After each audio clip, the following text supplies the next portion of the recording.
Hi, this is Jason from Horrific Nightmares, back to do part 4 of my top 25 90s slashers.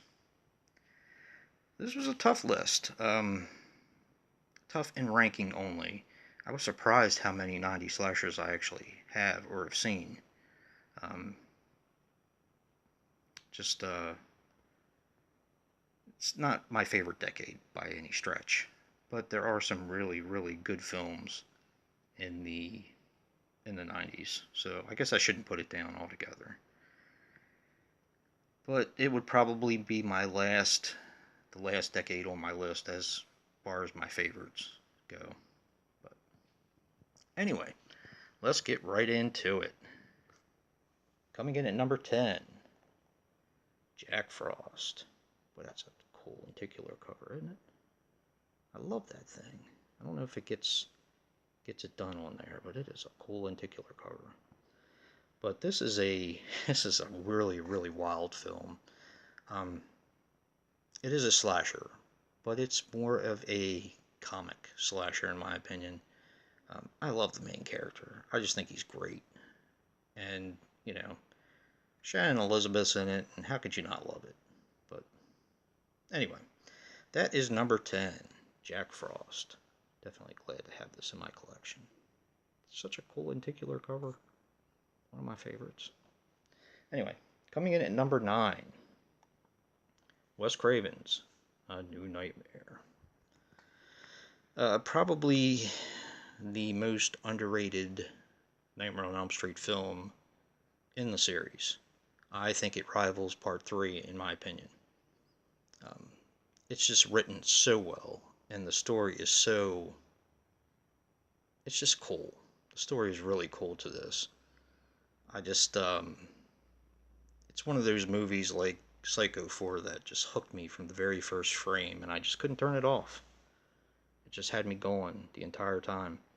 And it's actually got really good replay value, in my opinion, because it's one I never get sick of watching. But anyway, that is number 9, Wes Craven's New Nightmare. Cool film.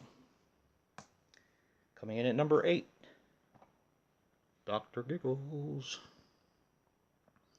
This was a film that I didn't really particularly care for the first time I saw it, because I saw it when I was younger, and if you watched any of my videos, you know I kind of liked my horror straightforward, not comic or goofy.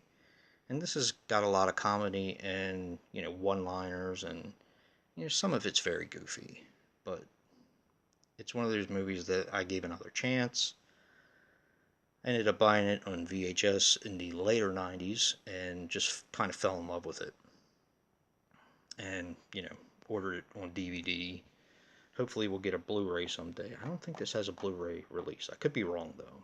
But Dr. Giggles, I mean, Larry Drake, is he not the perfect slasher? There is also another film. It's not a slasher per se, but if I can recommend it, I think it's called Dark Asylum. I have it downstairs, but it's a really good film with him in it. But he is definitely missed, Larry Drake. Really good actor, of course, from the now I'm drawing a blank, Darkman franchise. So definitely cool actor. Coming in at number 7, Castle Freak. This is another one that a lot of people probably won't consider a slasher film, but more of a monster film. But it's not a monster, it's a man. I mean, that's why I consider it a slasher. And it's pretty typical slasher movie behavior in this film. It's definitely one of my all-time favorite full moon releases. Had it on DVD, also had it on VHS, and when the Blu-ray came out, I was definitely in. But it might actually be my favorite Stuart Gordon film. I know that's blaspheme, but I do love Castle Freak. So that is Castle Freak at number 7. Coming in at number 6, Urban Legend. this is a really cool film.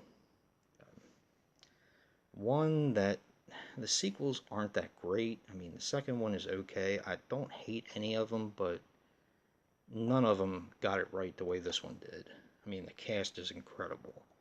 The urban legend telling and the people dying by urban legend is it's just too it's just too cool. I mean, how can you not like that?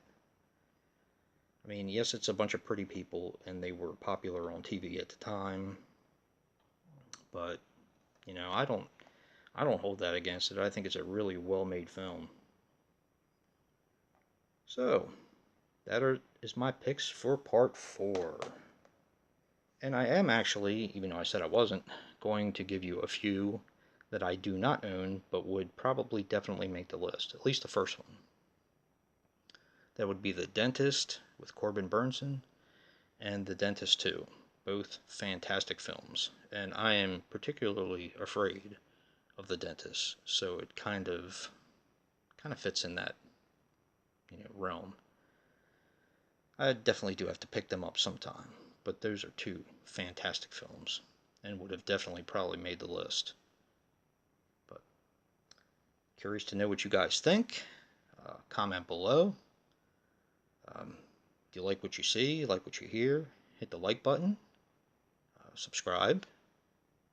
And until next time, peace.